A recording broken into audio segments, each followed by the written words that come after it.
guideline book, I just want to, if you would help me refer to the historic commercial section on windows. I only have my old notes on doors, but on windows. Do you mean historic residential or Main Street commercial? No, Main Street on the Nugget, yeah. And just look up windows. I'm gonna just ask you what it says about the detail. We can wait till we get there, but I was just trying to give you a heads up. Hey, Mark, I am ready to go. I'm going to start the recording. Okay. Good morning. Good morning, everybody. This is the HARC chair meeting of Friday, April 18th. Happy Good Friday to everybody. It's hybrid at Rebecca Hall. We'll convene at 11:09. We have Piper, Kristen, and Darren. Welcome. And as a reminder, if you're online, since it's a hybrid meeting, electronically raise your hand and unmute, and Piper will allow you to make some comments. The purpose of HARC is to preserve, maintain, and enhance the historic character, scale, and architectural integrity and cultural resources of the town and the THLD. Public comment on non-agenda items. Do we have anyone who wants to speak on non-agenda items? And I'm looking online and I don't see any hands. Anybody in the audience want to? Oh, there's somebody, Nope. Rosie Kuzak, I think. Ask Rosie to unmute. Please unmute and welcome your comments. Public comments, please, less than 3 minutes. Hey, Rosie, can you hear us? She muted herself again. Here we go. Okay, are we good? Good morning. Good. Hi, good morning. Thank you all. Your definition of HARC was just perfectly on point to this topic. I wanted to, it's a question, Mark, and I know this is public comment, but was HARC engaged or asked for recommendations prior to the meters being installed in the historic district of Telluride? That was a staff issue. I have no knowledge. They can talk okay. after the meeting. You could talk to them though. Talk to staff? Yeah. Of HARC? Yeah. Oh, okay, so I think that answers my first question. Sorry. I would just like to say, as a citizen of this town, that there's a lot to say about this, and several meetings have already taken place on this. But the degradation of our historic blocks on Columbia and the 400-500 block of Colorado Avenue has been significantly impacted by the placement of these inappropriate meters. The visual impact is significant in an otherwise appropriately saved and considered historic district town. There's many, many ways to do this. As they say, and Mark, you're familiar, this isn't rocket science at all. There are many issues now. The secondary layer of this has gone to a level that is beyond imaginable, and that is the angled parking that is now placed. I don't know how many of you are in town, but in the 400-500 blocks of West Colorado, angled parking with 14-foot lines, significant lines, and then rectangular boxes were painted on the south side of our street so as to identify where a vehicle would go, which is astonishing. The impact of that, again, visually, inappropriate for a historic district on every single level. I won't even get into the known safety factors of this. I am simply speaking to the historic committee that you guys are. And also, if you go into the history books, which I have, and I know you guys all know this by heart, angled parking was in the commercial sector of town, Aspen over to Alder historically. Never has it ever been placed in the west blocks of Colorado Avenue, 400-500. I find this to be, including the meters, and again, multiple meetings have taken place on this topic with the town of Telluride. It is beyond my comprehension that with the detail of this committee and the requirements of this town, that this should be allowed. It's unimaginable to me. It's revolting. Action needs to be taken. I call to HARC to make statements and to speak to the town about this immediately. And as far as a pilot program is concerned, you can do all of the programming and piloting you want. This can't last, and I really, really want your attention on this immediately because it is so significant. And I thank you so much for giving me a little bit of time. Well, thank you. I'm sorry I'm not there, but please talk to staff afterwards. And I'm sorry I'm not there. And The stripes look great today because the snow's covered them up, Mark. So we're back to normal. We're back to an actually almost good-looking town, which to be discussed later. But okay. Yeah. All right. Thank you very much. And we have Susan Dalton electronically. If you'd unmute and if you'd like to speak, please. Did yet? Am I unmuted? Yes. Good morning. Okay. Good morning. I just wanted to add a little bit to this situation on West Colorado Avenue. It seems that the town employees have come up with this idea on their own. We cannot find any due process as defined by the Telluride Charter. We cannot find any direction coming from town council representing the voting public. And I live in one of the most beautiful houses, historic houses, and I underwent in renovation subject to HARC guidelines to assure that this historic house continues to contribute to authenticity of our historic district. And now we have these 21st century robotic, looking like they're from out of space parking meters on our streets, emitting unlawful light. And now the town, evidently, town employees, not the townspeople, evidently want to park cars into diagonal parking places, which decreases the width of the main street into Telluride. I want you to know that there is no parking crisis in Telluride. The town manager admits that the Silverjack parking garage is underutilized. I suggested that they offer free parking to tourists and people visiting the town in the Silverjack. And I was told that they can't do that because we're paying off a bond and the bond is restrictive and it says that we must charge parking. So there's not really a parking crisis in Telluride.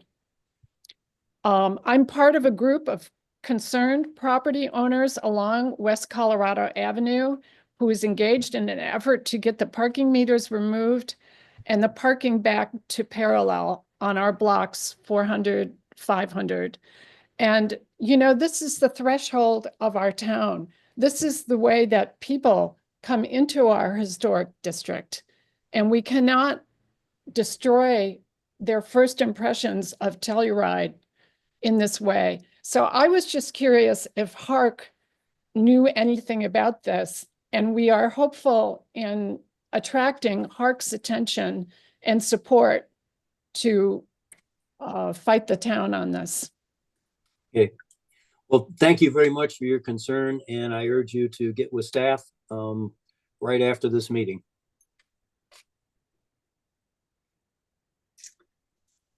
Okay, any other public comments? Okay, then we'll go ahead with the regular agenda. First one is the Nugget Edition Alternation 1 continuation from March 21st. Consideration of amendment of CA 8333 that does not constitute a vested site specific development plan per land use code 7203B3D3. Its legal description is lot 39R, block 3. It's a 207 West Colorado, an historic commercial district, owner National Film Preserve, and applicant Sante Architects, and staff member Kristen Clothier. Kristen, good morning. Good morning. Give me just one moment to pull up my presentation. Into the microphone, please, Kristen. Yes. Good morning, Mark. So yes, give me one moment while I pull up my presentation.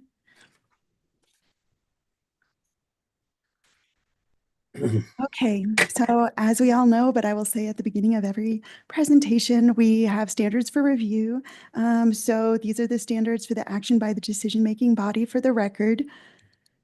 We are focused on 207 West Colorado, the Nugget Edition Alteration 1. This was continued from the March 21, 2025 HARC meeting. The project description, the applicant proposes to make exterior modifications to the approved CA plan. And we are considering that amendment today. So this is just a little bit of background that you're familiar with from the previous hearings on this project. As you know, the overall precepts of the design guidelines are keep it simple, keep it in scale, respect historic resources, and make all new design compatible with the existing context. In terms of compliance with the design guidelines, the following standards and guidelines apply. The rehabilitation standards, RE. On March 21, 2025, the HARC chair conditions for this project were number 1, the alternative design regarding tower doors, intact or not, for the walkway and tower treatment per RE 10B2 shall be deferred to a future separate CA. So pertaining to that condition, because it's deferring the tower door discussion to a future separate CA amendment, this item is not addressed in this staff memo or in this staff presentation. All requirements, this is condition 2 from March 21, all requirements of the original CA number 8333 dated May 25, 2005, and the 2 following amendments in 2019 and 2022, not modified by this approval of this third CA amendment, are still in force. Only changes that are listed and shown on the certificate of appropriateness, amendment number 3, will be approved. So condition number 2 from the March meeting simply affirms for the record that all the requirements of the original CA, CAA1 and CAA2, not modified by CAA3, are still in force. So I'm not addressing more than that here. And finally, condition number 3, and the final condition was to show additional window trim or window brows to more complement the traditional treatment area, but not copy the historic building window trim per RE number 9, Windows A. So the applicant has complied with condition 3 by providing a new sheet A11 door and window brow trim, detailing the addition of trim to proposed openings. The proposed changes, see revised sheet A4, east building elevation, which I will show you, help to differentiate the addition from the historic structure and distinguish it as a modern addition while better complementing the Main Street commercial treatment area. This is the additional sheet A11, just for reference, and I'm sure the applicant will get into further detail on what they are proposing. And the applicant did meet with staff to review what they were bringing forth prior to this hearing following the March 21st public hearing. This is the before of what that area looked like, and here is the comparison. On the left is the before, on the right is the after. And again, I'm sure the applicant will zoom in and provide more information, so I'm going to keep this presentation brief. Staff finds, after reviewing the updated submittal for this particular condition 3, that it has been met by the applicant and recommends approval of CAA number 3. And I included a proposed motion. And that's it for now. I'm happy to answer any questions, and the applicant will step in. Okay, no questions. Thank you, Kristen. Sure. And the applicant can share the screen and we'll get started here. Morning, Mark. This is Peter with Sante Architects. I'm here with Brent Garber with the Telluride Film Festival. We were back from March when we saw you last. As Kristen has introduced the information today, page A11, the last page in the 13-page set, focuses in on the 3 addition trim conditions and greater detail. And I don't know if Piper might be able to bring up. I have those in front of I me. don't have them, I'm sorry. Okay. I have them in front of me, Peter, A11. Yep. Yeah, so there are three, and the narrative speaks to this. It focuses on these addition exterior materials, Mark, the brick, a painted horizontal metal siding, and a copper, oxidized copper vertical metal siding. and the openings in those materials. Your condition asked for trim, just to focus in on trim and or brow details, which we have done there. And I guess I'm curious if you have any questions. I could talk through those. Really, my only question, just to get to the heart of the matter, is the drawing that you had showing before and after. Well, A1, which showed what we originally approved, and I understand the metal panel to break up and show complete differentiation.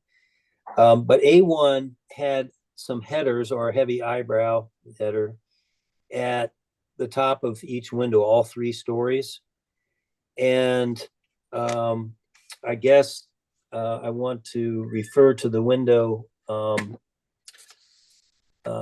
guideline, which I asked Darren or someone to look up because I don't have it in front of me. As I didn't have time to study these before I left. I didn't have these in my ability to put in a suitcase. So just real quick, my question is regarding a heavier brow or treatment similar to what was on the old A1, the original, and I don't mean the curved arches, but just a header to give some more of a historic flavor. I mean, the rest of the trim is fine, Peter. I mean, it's well, but I'm struggling with that one piece, and it just seems like those 3 stories should have some sort of a bigger header on the top. That's my only concern. And welcome well, that's a question, so you can turn it in an answer or make any comments on it while we're talking. Go ahead. Sorry, Kristen, can you bring up the elevations, the proposed below and the original CA hand-drawn, black and white? You do not have those. Okay. I got it from A1. Yeah. So Mark, the original approval from 2003 or thereabout was pretty vague and did not come with details or much in the way of description. But I'm certainly recalling, I think, these heavy and somewhat ornate brows that were unnoted. And I think just to sort of cut to it, we do have header conditions in metal that sits proud on that upper level of both windows and doors. It is not a elaborate or ornate brow, and it doesn't project more than an inch from the siding adjacent. Thank you, Kristen. So just to clarify, we do have trim and header or brow conditions, but they are more subdued than I think what the original proposal and the sort of the way. Yeah, well, it's just a piece of it's just a piece of fascia that's 1 inch proud now, right? Correct. And we have brow, header, and jam conditions at the brick. We have a brow at the copper siding at level 3, and we have just the horizontal siding, which sort of serves as a header in alignment with the window, that has not changed. Okay. Well, that's where my question is. It seemed like it should be heavier and more pronounced to not copy, but complement the historic section. Otherwise, you've done a great job of the trim, and that's my only deliberation item. If you have any final comment on it or question, you can follow up now, or I'm going to go refer to the guidelines in a moment. But I don't have anything else to add. Thank you. Okay.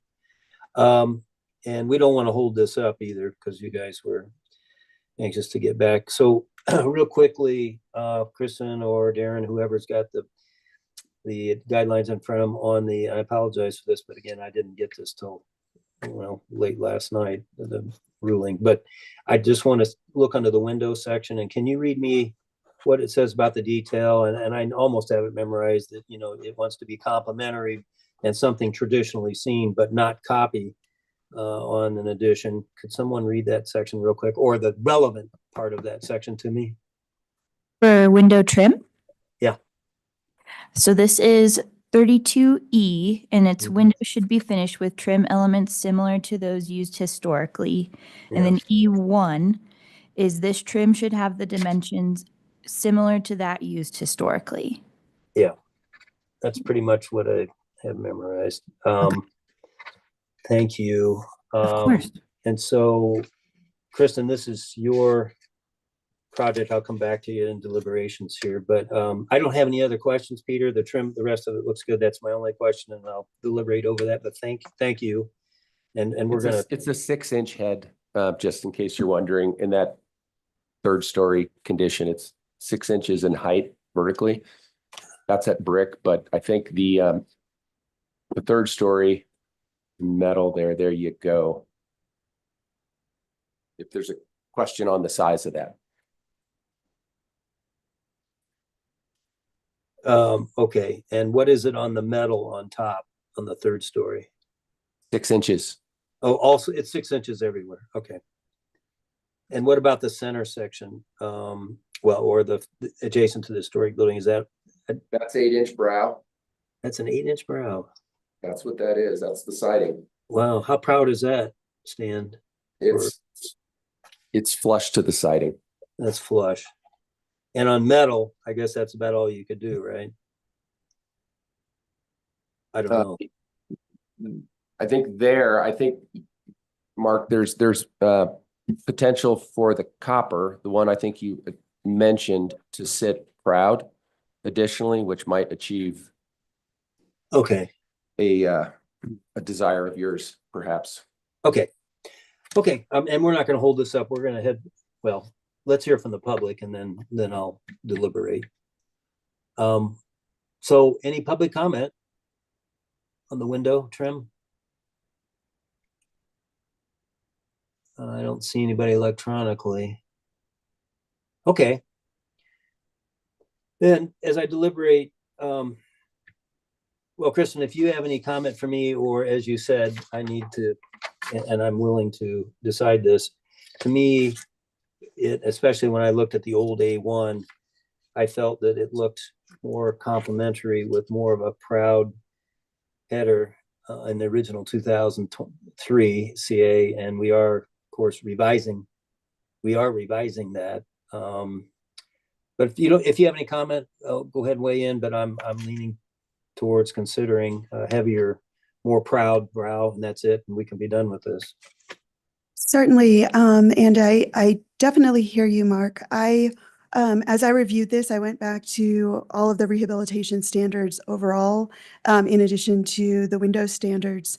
And while what they are proposing is quite subtle, there is a further distinction that they are presenting with their new proposal that I feel could be seen as being consistent with the design guidelines. And we did talk that through. I think there's the balance there between, how far do you want to go? I think they're subtly recognizing the treatment area and sort of, I think you were wise to bring that condition forward at the last public hearing.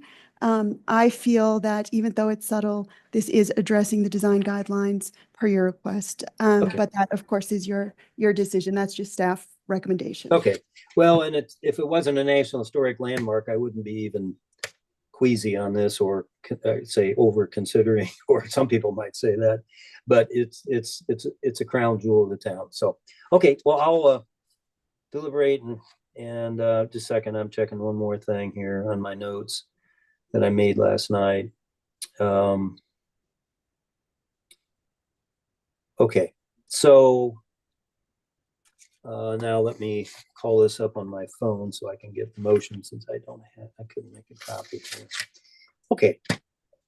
I move to approve CAA 3 to the contributing structure THS 5SM 1537 at 207 West Colorado for the staff memo on April 18th with the following conditions, plural. Number 1 is written. Number 2,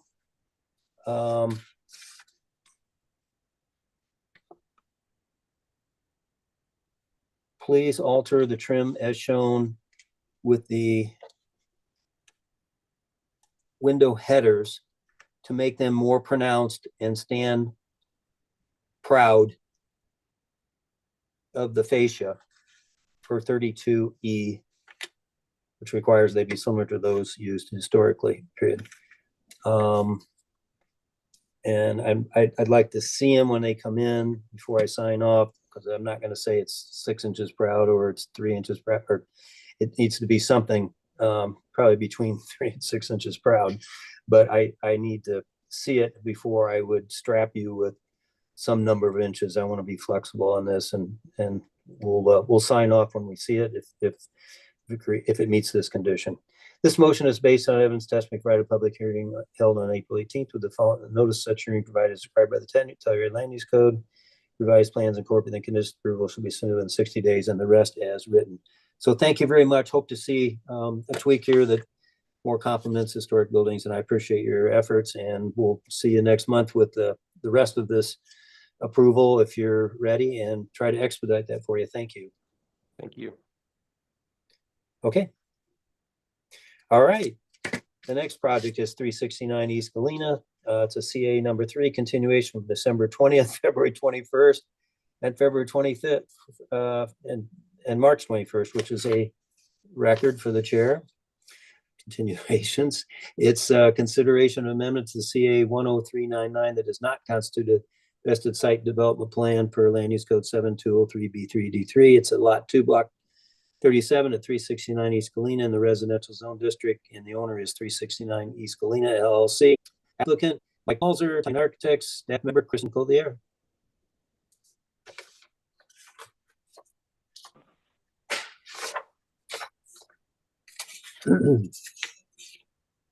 I'm just pulling up my presentation, so hold on just one moment.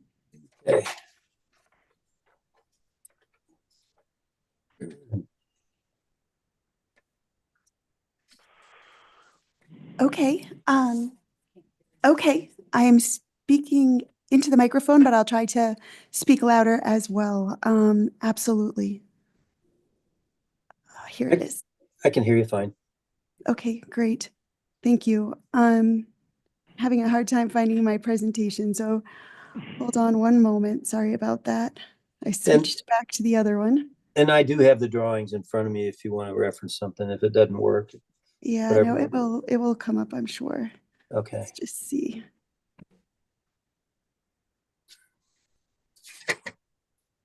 And when it comes up, I've gone through the 3 options. If you just want to go through the option that you endorsed. Sure. I'm just going to close it and reopen it and see if it'll bring it Okay. up for me. So give me just one second. All righty.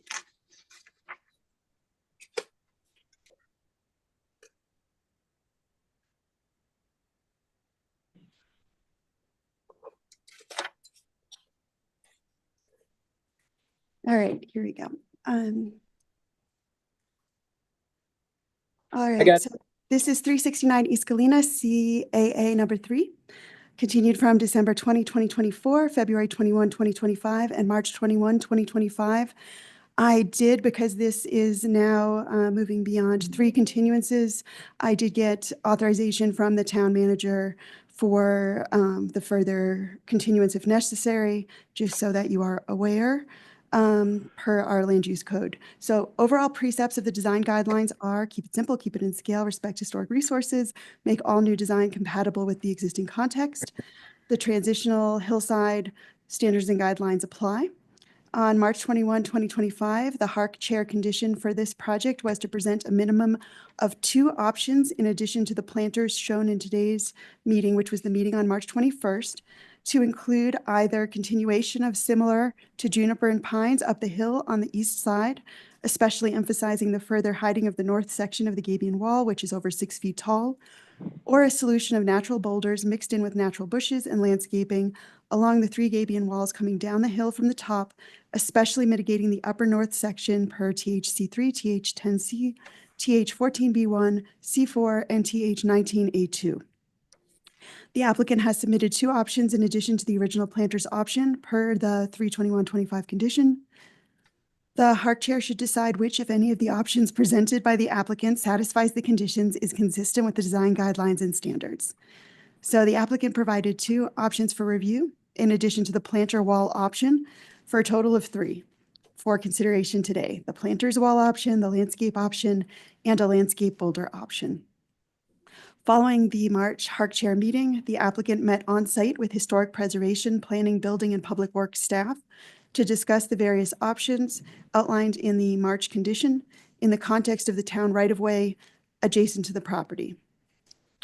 This is the option 1 presented by the applicant, which was the option discussed during the March public hearing, which is the planter wall option. It looks like this, and this is once the landscaping is established. Option 2 is the landscape option. So this is adding landscaping that extends into the right-of-way, including some additional conifers, especially as you look up towards that taller gabion wall. And this is the established landscaping. And options 3 was a landscape boulder option. I'm not going to present that here because we had further discussion between our department and Public Right. Works, and I will share that here. So I following, read that part. I don't have any questions.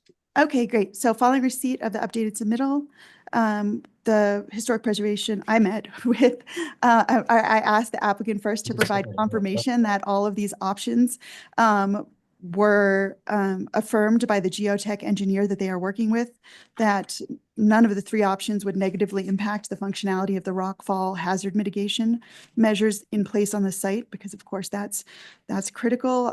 This was confirmed in writing in an email from Trotner Geotech dated 4/10/25. That's included in the packet. I reviewed the 3 options presented with our Public Works staff in regards to the right-of-way, because both options 2 and 3 extend into that right-of-way. One with landscaping and one with landscaping and boulders. Public Works staff would be supportive of either option 1 or 2, as additional plantings would improve drainage and stabilize slopes on the steep slope, stabilize soils on the steep slope. And staff would recommend option 2 as a balanced solution that addresses the design guidelines by reducing the perceived massing and minimizing the visual impacts of the rockfall hazard mitigation strategies employed on site, while at the same time not requiring siting of large obstructions, boulders in the town right-of-way. So that's all I have, Mark, short, and let me know if you have any questions.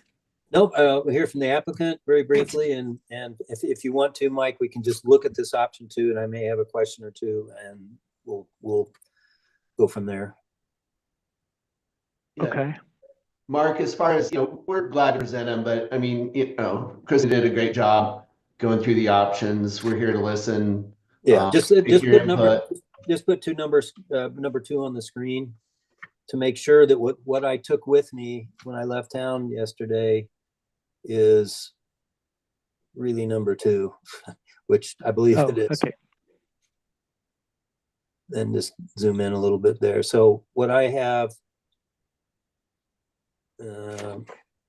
well, I mean, these trees are blocking the view of the planters and the new pine trees. So the one slide. Do you have that without the tree? There you go. Thank you. Yeah. Okay, without the aspen trees. There you go. Okay, so we're calling this number 2 with the addition of these pine trees up high to bring down the mass, particularly that north wall, and the planters. So it's trees and planters, just to be certain.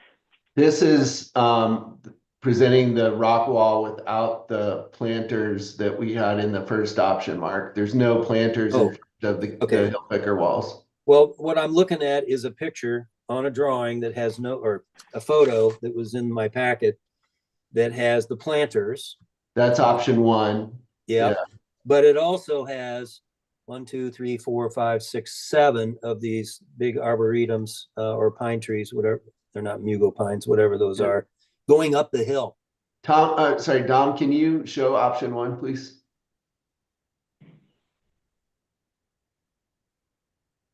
I'm sorry, I have one, and we can do this verbally, but I have a photo of the planters with the What page of the packet is that in, Mark? Well, there's no page number. It's just a photo attached. Okay. But simply, it is the 3 planters, and it's 1, 2, 3, 4, 5, 6, 7, 8 of these tall pine trees, arboretums, like there were below, going up the hill to try to mitigate the height of that north wall. So we can call that option one, but on my option one, I have these 8 new trees. And Yeah, we it's not don't on have here. an option that had the new trees going up the hillside and the planters because we were told that these options should be looked at individually. So option one is what we presented last month. Option two is just landscaping in front of the walls without any planters, but there are plantings in front of the walls. Chris, I think maybe as I'm counting trees, that Mark is looking at option 2 and referencing that. I'm Right, guessing. that's 'cause what my Yeah, I would thinking. bring that up. Yeah. So that's, Dom, if you want to go back to option 2, then I think that is the correct one. There you go. Can you zoom in on that? That's the one I'm referring to. Thanks, Kristen. Sure. But the planters, There is some planting above the Hilfiger walls in this option, yes. And then there's no planters below outside of landscape plantings for the landscaping plan.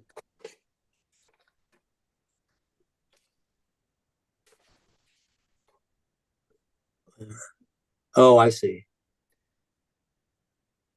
Can you bring up the option then that has the planters outside of the Hilfiger wall? Because I don't have a photo of that in my packet. Yeah, that's option 1, so.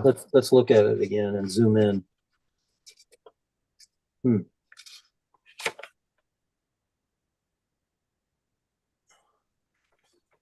What are those dark metal bands?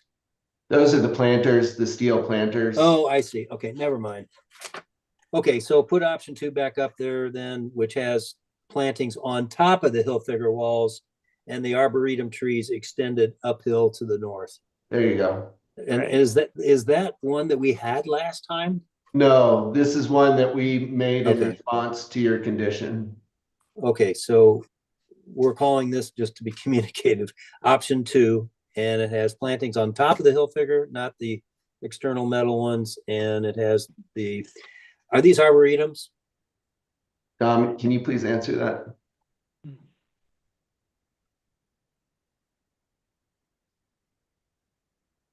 Or I can just call them pine trees. Yeah. Thank you so much. I was unable to mute myself. I kept getting an error that said I wasn't allowed to unmute. But yes, those are Spartan junipers. Those were planted to screen the electrical utility boxes in this area. And so we kind of continued that same species up the hillside and added some fern bush and some native hillside creeper.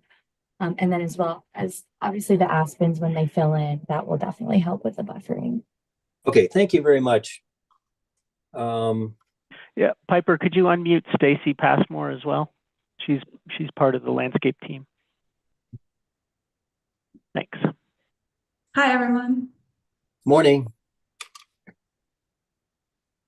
I don't have any other questions on the landscaping, but if you have a comment, I welcome it. Okay, I mean, while we can still talk, Mark, does this address your concern? Do you still have concerns? Do we? Yes, I think from 1, 2, 3, 4, 5, 6, 7 new trees, I might make it 10 or more, but I think we don't need. Can we show you another thing that I was concerned that this wouldn't make you quite happy, and we came up with another option that we can share now?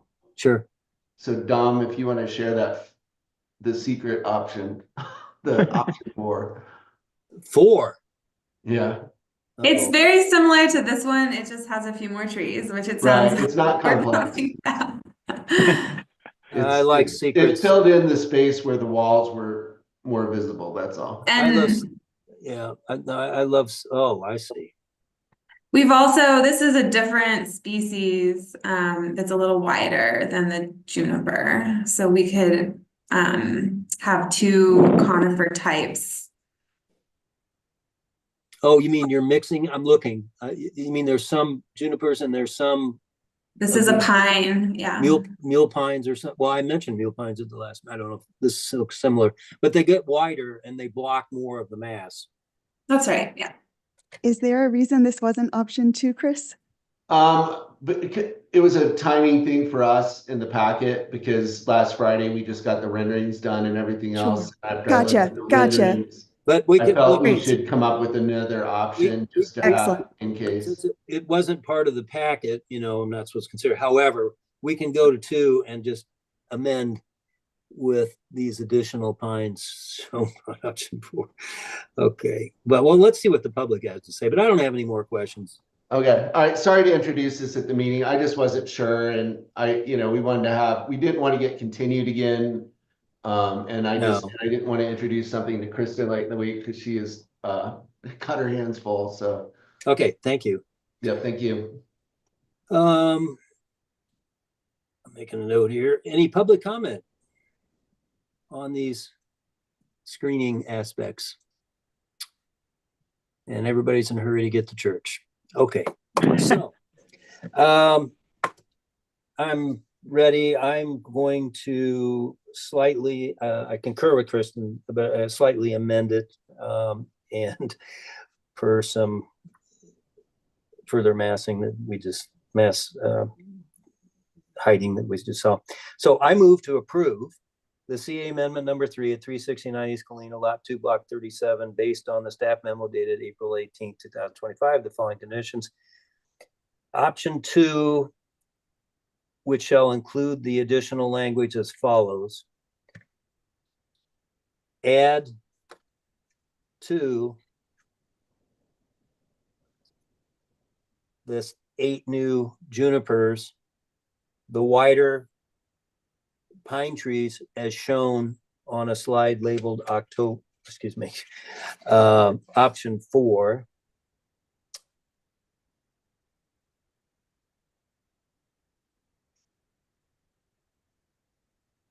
And keep the note below and the bullet that says the applicant must develop a landscape maintenance plan for review. This motion is based on evidence testimony provided at a public hearing held on October 18th, 2025. No such hearing is required by the Telluride Land Use Code. These revised plans incorporating the conditions of approval today shall be submitted within 60 days of this approval, or the approval becomes null and void, and the rest as written. So thank you very much, and thanks for thinking out of the box. Yeah, thank you for Thank you. working with us on this and all the continuances. And apologies, Kristen, for not having this option before the meeting. We honestly just got this yesterday. So thank you. Okay. Bye. All right, here we go. Thanks, Mark. You're welcome. Have a good holiday.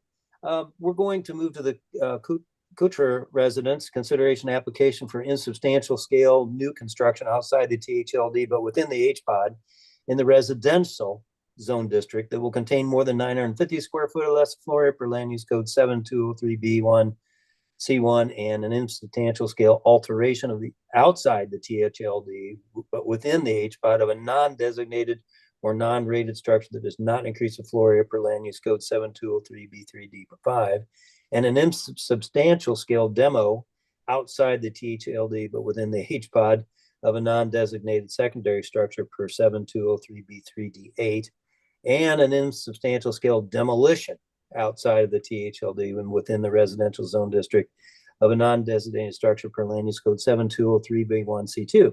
Legal description is block 4, block 28 at 512 East Columbia. It's in the residential zone district. Owner is the Kuchar Family Trust. Applicant, True Linea Architects, Luke Trujillo, and staff member Darren Candelaria. Great, thank you, Mark. This is for the consideration of an elevated insubstantial application at 512 East Columbia. 512 East Columbia is located outside the THLD in the residential zone district and in the east and west Telluride treatment area. The applicant proposes a remodel of the existing principal structure with the addition of dormers and a front entry porch, as well as the demolition and reconstruction of the secondary garage with an added basement. Condition number 1 is to revise the slope of the shed dormers on the secondary structure to reduce the size and number of dormers on the primary structure. The 2 shed dormers on the secondary structure are a 312 pitch, which is lower than the typical 412. On the principal structure, of the 4 dormers proposed, 3 are a large size. These 3 dormers are not in scale with the mass of the existing structure. Condition number 2 is to reduce the amount of glazing on the southern elevation and add more vertical emphasis to the square windows on the eastern and western elevations. There is a large window proposed on the southern facade of the primary structure with some unusual triangle shapes. This window is untraditional in size and shape. There are also several small square windows on the east and western facades.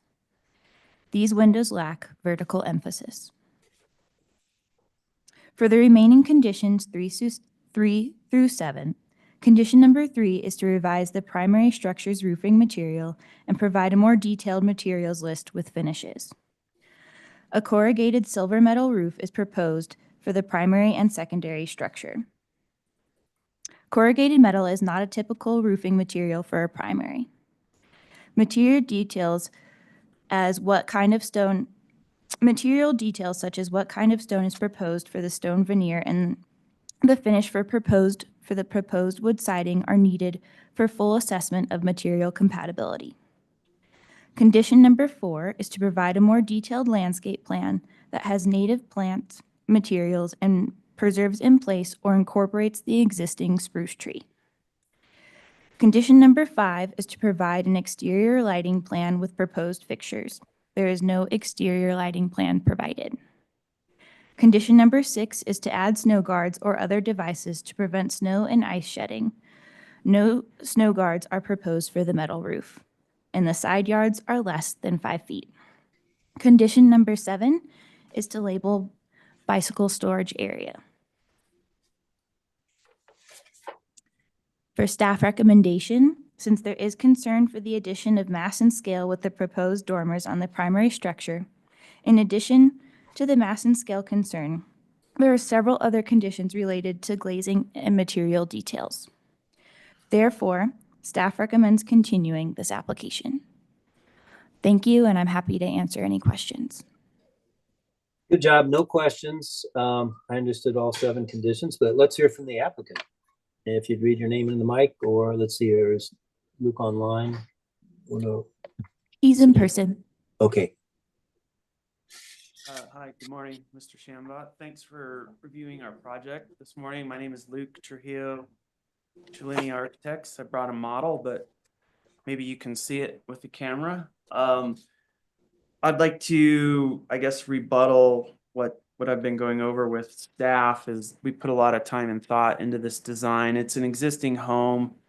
It was one of the first on that block of East Columbia. At the time that it was built, it had all empty lots around it.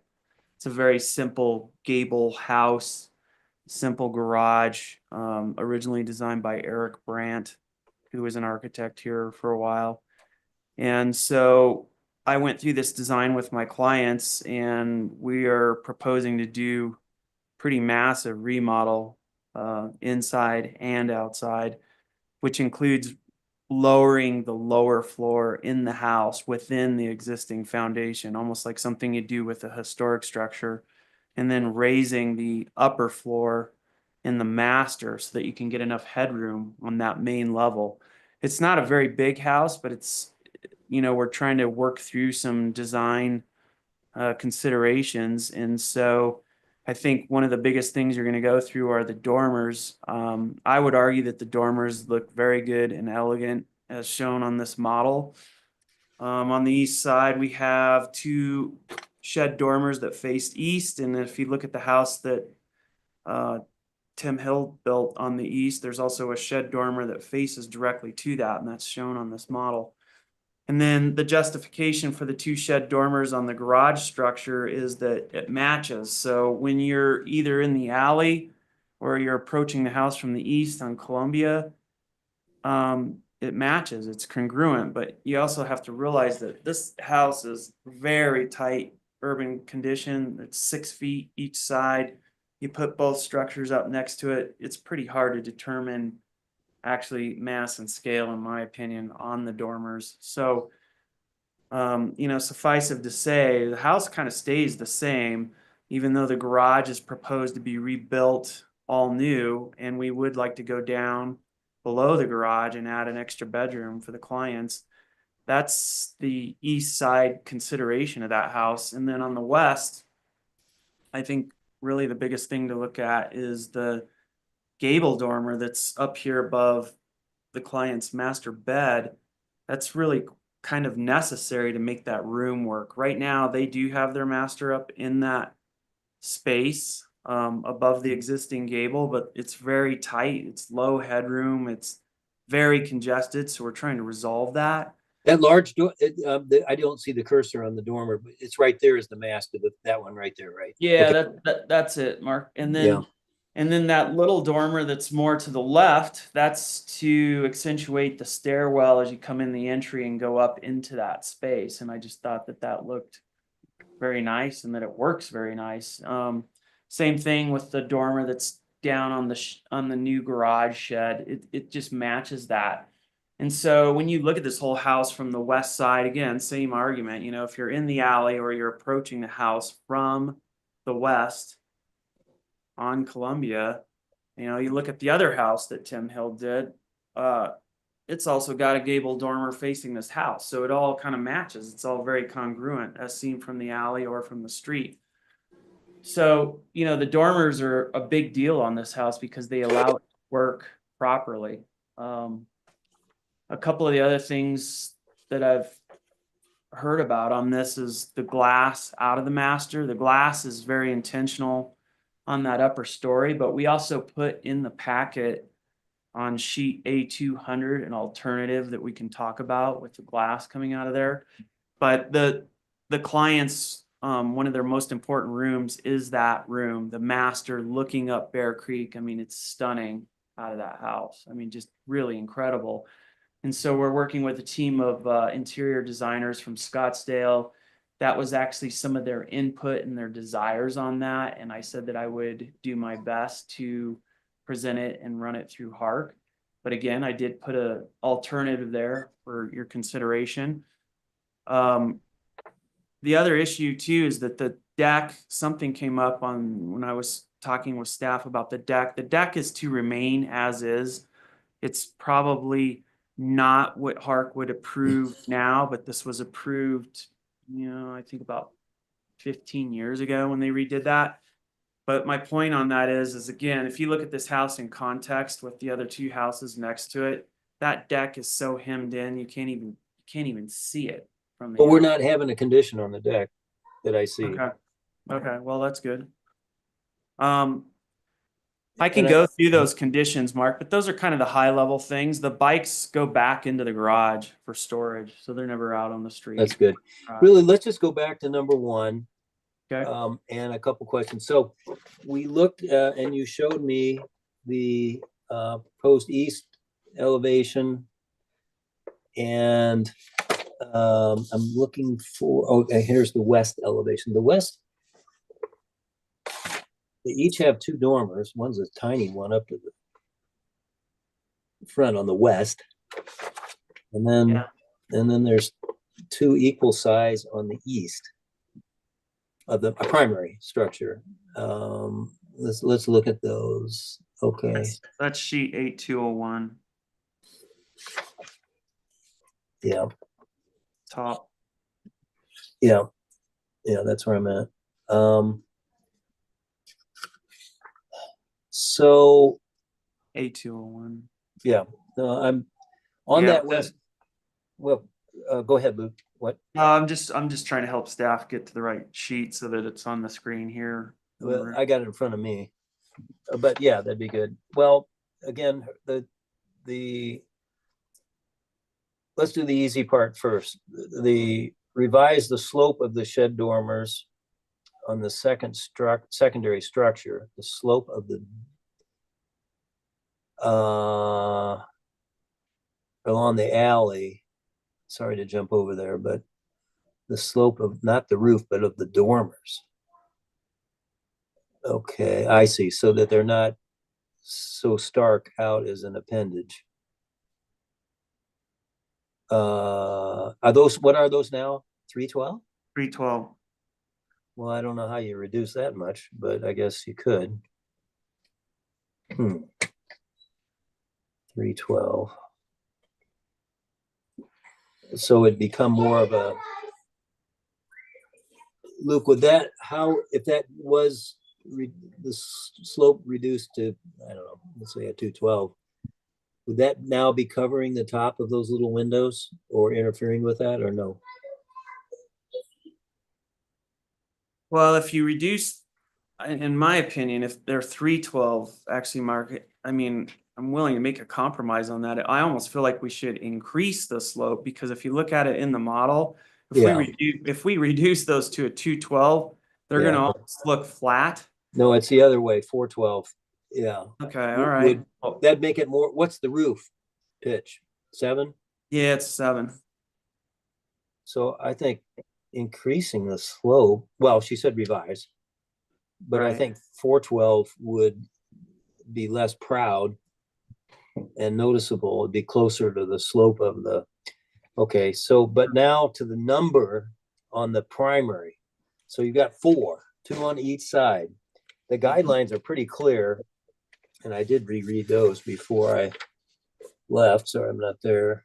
And that seems to be problematic. Even the one that you're looking in the Hild house had 1 dormer, correct? Yeah, it has 1. It's also an element on that house that protrudes out, though, that reads on that facade. So it's much more pronounced on the other house. Okay, but let's look at the elevations on the primary house again, which you just had up. I'm sorry. We'll look at the east and then the west, or whichever one you want to put up first. Okay, there we go. So looking at from the east, she is right that the number of dormers would violate the keep it simple, and of course these guidelines A2C and C1. Is there no way to make a longer, this is a question, dormer that would incorporate parts of both rooms, and it was as steep as we could with the slope of the roof versus these 2 appendages? Well, the reason why there's 2 is it's not just arbitrary. The one on the left is a view window in front of their master bed. The dormer that's on the right, closest to the front of the house, that one is actually pretty critical because that's their bathroom. And so we needed the headroom for the shower and the toilet compartment in that bathroom. Again, we're not supposed to, I'm just trying to be a voice of reason, but we're not supposed to pay attention to what's on the inside, but I'm always curious the reason. So thanks for sharing that. I don't know. I mean, we've thought about it. I mean, I've been working with the designers and the owners on the layout, and I tried to separate them on purpose because I thought 2 actually balances out the design. When you look at the model, to me, it's more balanced that way. Putting 1 big one doesn't, I mean, we could redo the design, but honestly, keep it simple, mass and scale. If you do 1 big one, I think it's going the other way. And are these, it looks like the one on the right, the non-master, is it slightly longer? Or is it the same size? No, they match. And how long are those? I can measure it for you. Give me a second. Yeah, on these reduced sets, I can't scale it. Yeah, no problem. So if you go corner to corner, I mean, that's the trim boards and everything. Second here. 8'5". Each one is 8'5"? But that's to the trim boards on the outside. Yeah. So, Yeah. you know, that's what the passerby sees, 8'5". Right. On the inside, though, you got to realize it's only like 7 feet with the framing. Yeah, I know. If that, by the time you add drywall. Well, I mean, if we did leave them, they got to both be the same size, or like you said, it would look obscure. But let me ponder this on that. And then on the west elevation, let's see, there's none now, but now I'm proposing this large one and then a small one, which is the top of a stairway or something you said? I don't know. Yeah, it's the stairwell. Ugh. On this one, in what way could you eliminate that and still have headroom for the stairs when you come up, or have a skylight or something?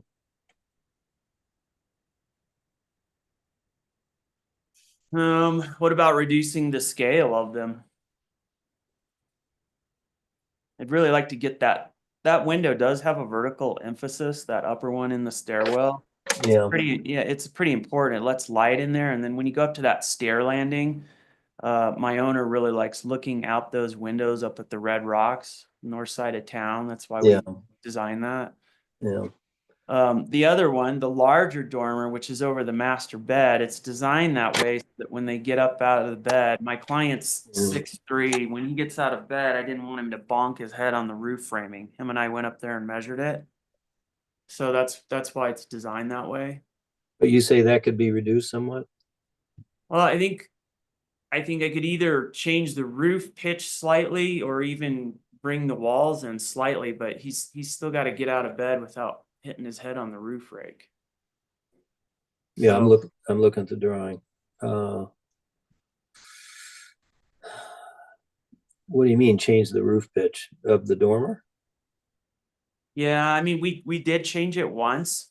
We splayed it outward a little bit, Yeah, and that was to help him with his headroom. And so yeah. it's a 912. I mean, we could, I guess, potentially reduce the pitch slightly if that would help you. I'm trying to look at the guy or thinking of the guidelines and what was traditional, and steeper's better with respect to the guidelines and what was traditionally seen. Didn't see too many. I haven't seen many flattened out dormers. But there's nothing. Go ahead. Well, I tried to match those dormers. So if you look at both of them, Mark, on that elevation, Yeah, I mean, to me, they balance out. They're both 912s, and I intentionally made the one by the stairwell much smaller and kind of, more human scale. So when you walk by on East Columbia, I mean, you hardly even notice it when you're looking at the front elevation. yeah. The How other, far- the other how- dormer that's in the back by the master, it's really obscured by the other house. I mean, you're never Yeah. gonna see that. Yeah, no, it's, and as the acid test is what the Secretary Interior always says in their documents, that it's what does the passerby see? I mean, that's the acid test for me, outside the district. So I'm just looking at this stairwell again on the west elevation, that smaller dormer. I don't think changing the slope helps. I just feel that, to keep it simple, that's the one that should probably go away. But there's a stairwell, and I don't know. What if I bring that down lower so it's tighter to that window head, just to make it even smaller and more intimate?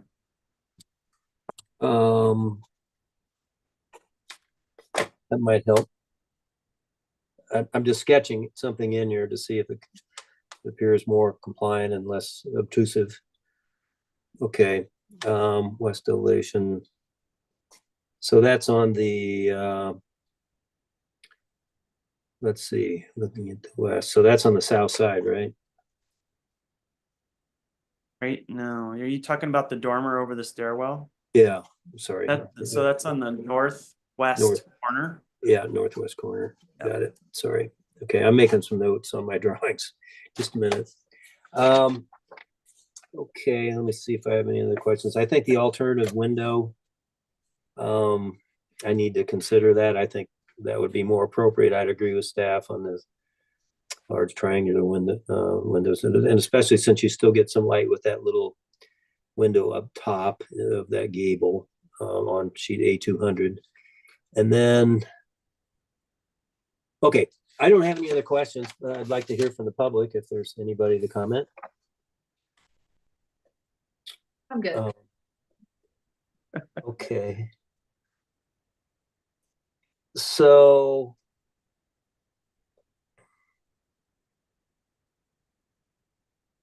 all right, I'm making some notes here. A second.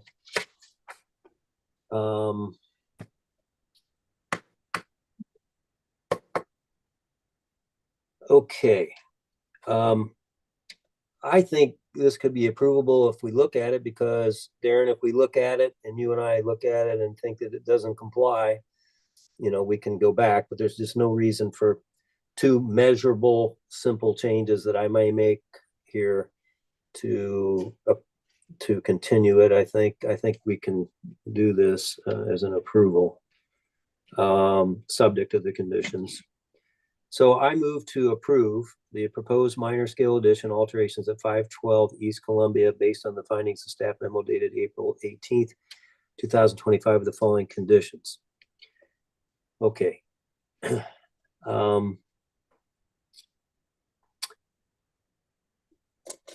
Delete number 1 and substitute for number 1 the following amended condition.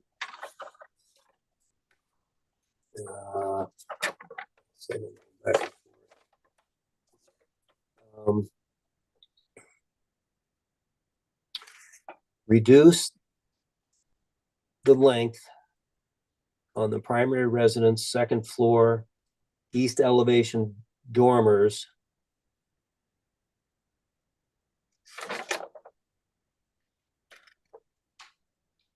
and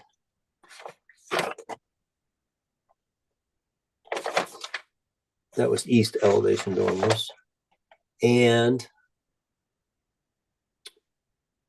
lower the proposed west elevation northwest dormer closer to the window per EWT 20B4. Number 2, I would like to leave as is and add one more sentence. Add this following sentence.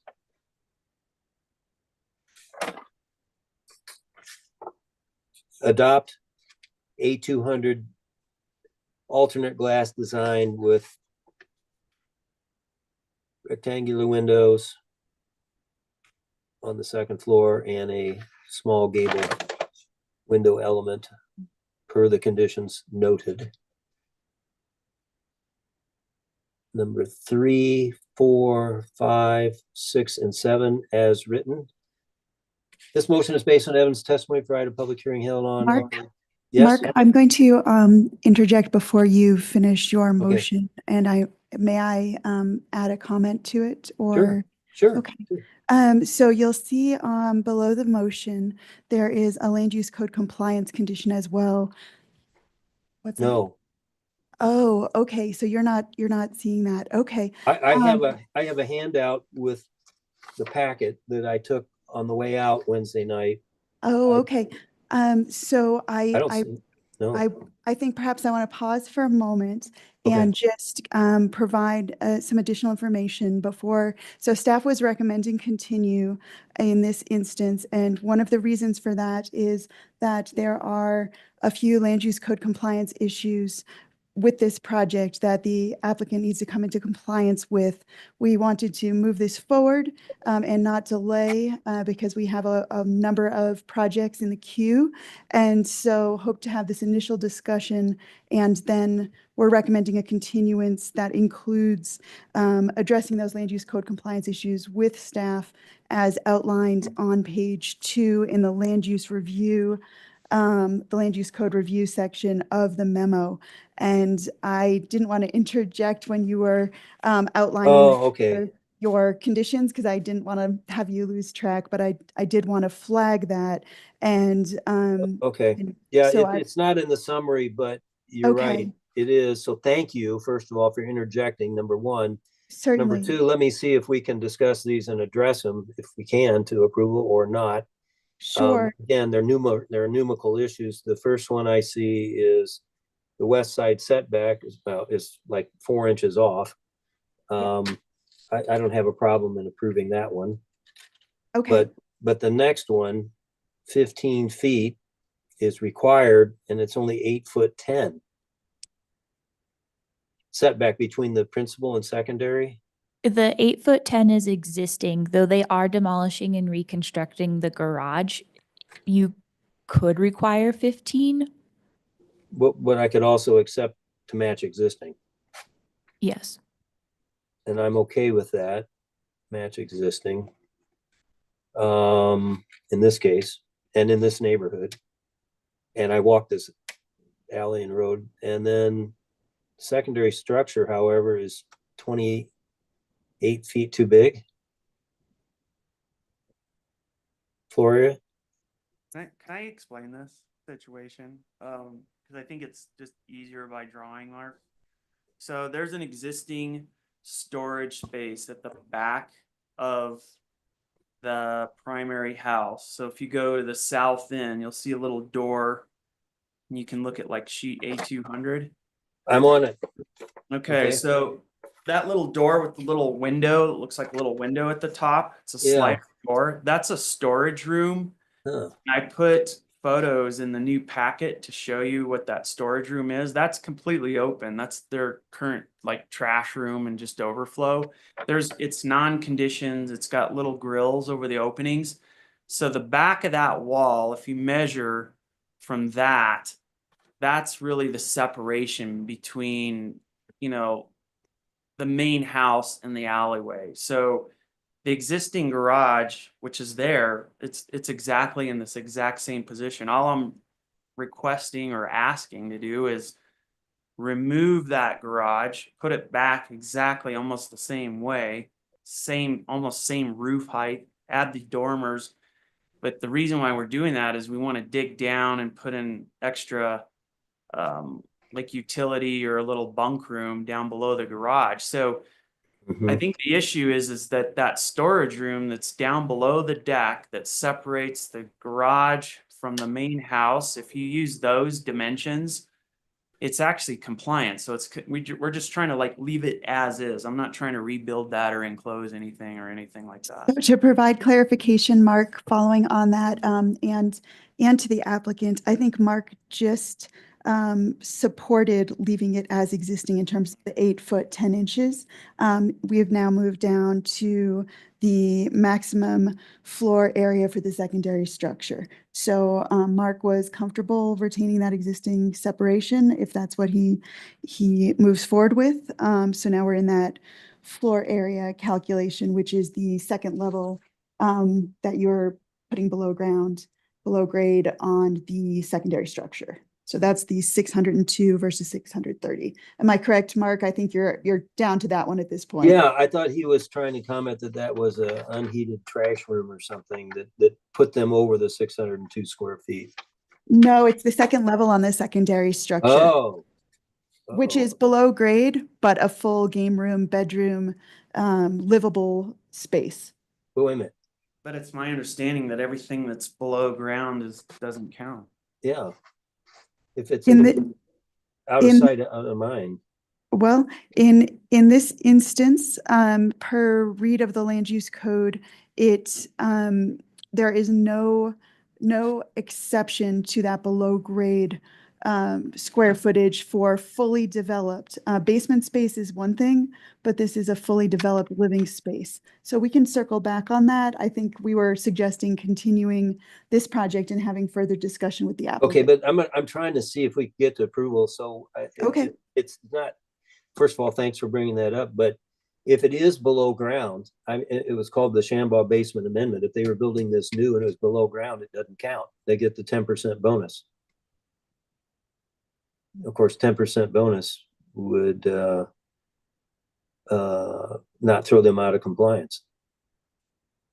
I can look back at that, Mark. I did This look was at this 8 years ago. I mean, that's what we added further space setbacks between houses in return for, which means that they're smaller houses with good intent about 8 years ago. And then they got a 10% basement bonus. So if we were building this new, that'd be 60 feet. I think it would be compliant. Okay, I will look back at that again, Mark, and I will double check.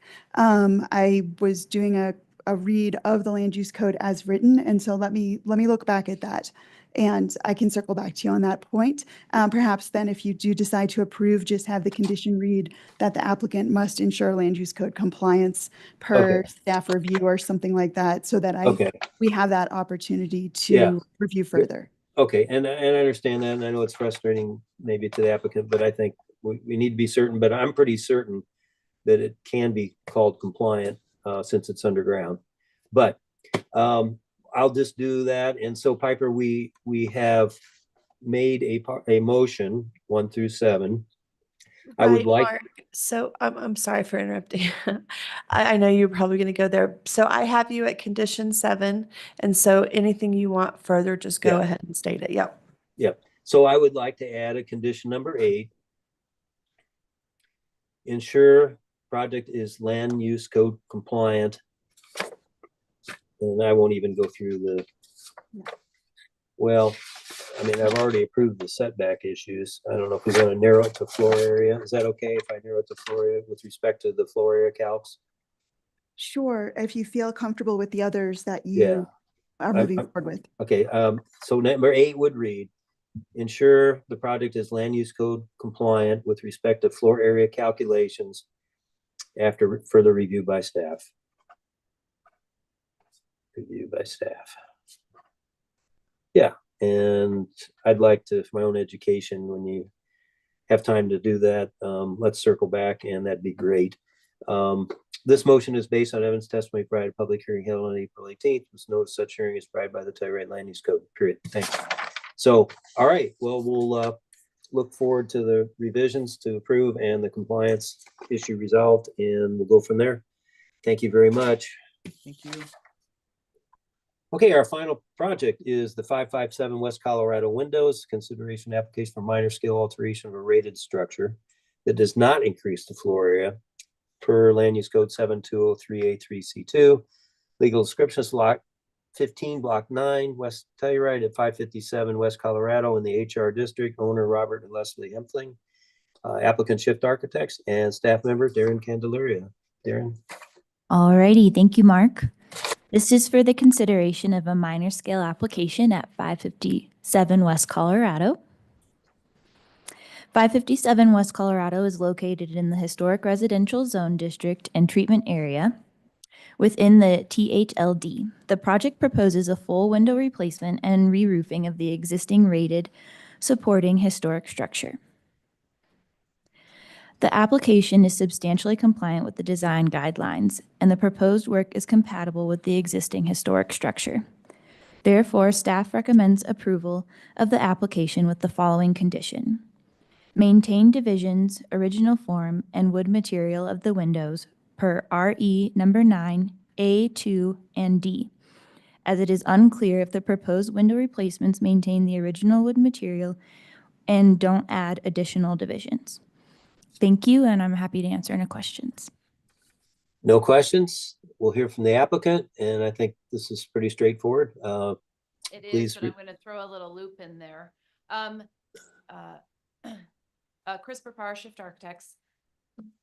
Yes, so it's just a roof replacement, existing asphalt shingles to be replaced with standing seam, and the aluminum exterior with wood interior windows. None of these windows are original. We're keeping all the same locations. In my narrative, I have asked for bonderized standing seam. And after my clients have drove around town many times, we came up and we would like to propose black. And so I'm hoping we can just get that approved and not come back. So just changing the colors of the windows and the door to the black finish. You mean on the trim? No, on the actual windows and the standing seam roof to be black. It's throughout town. We're just revamping the exterior with new paint. I mean, we don't adjudicate color, so I know, mean, I just had specified bonderized, so I don't want them to come by and say, oh, it's black. Oh, I see. Yeah. Well, I mean, we don't adjudicate color. You wrote bonderized. The question is, should we correct it in the record? I think I would like to correct it and just have it in the record if that's okay. I think that's fine. I'm looking here. Standing. Well, I don't have a guideline to reference in this motion, but I could add it as a clarification, I guess. I could just change my narrative, Mark, and resubmit it to HARC. Well, I mean, I don't hate to have another hearing because of one word, but, No, I don't think we need to. oh, you okay. About Well, color. I'm just gonna say verbally, I don't have a problem with that. and I Okay. Want you change your proposal to standing seam windows being black, and we can be done with it. I don't have any further questions. Okay, perfect. But let's hear from the public. I know there's a lot of people signed in for this one. Not when there's snowing outside. There's Oh, the not line- many people online. The line goes outside like a conga line. Yes, Yeah. yeah. Everyone couldn't wait to see the snow. There really is spring fever in this town, I can tell. Wish I Yeah. was there. Okay. Hearing no public comment, I move to approve the minor scale alteration 557 West Colorado based on the staff memo dated April 18th, 2005 with the following condition. Number 1, as written. This motion is based on evidence testimony provided at a public hearing held on April 18th, 2025. No such hearing provided as required by the Tyler Land Use Code. The revised plans incorporating the conditions of approval shall be submitted within 60 days of this approval, or it becomes null and void, the rest as written. Thank Thank you all. Thank you. Thanks Have a lot. good week. you. Have a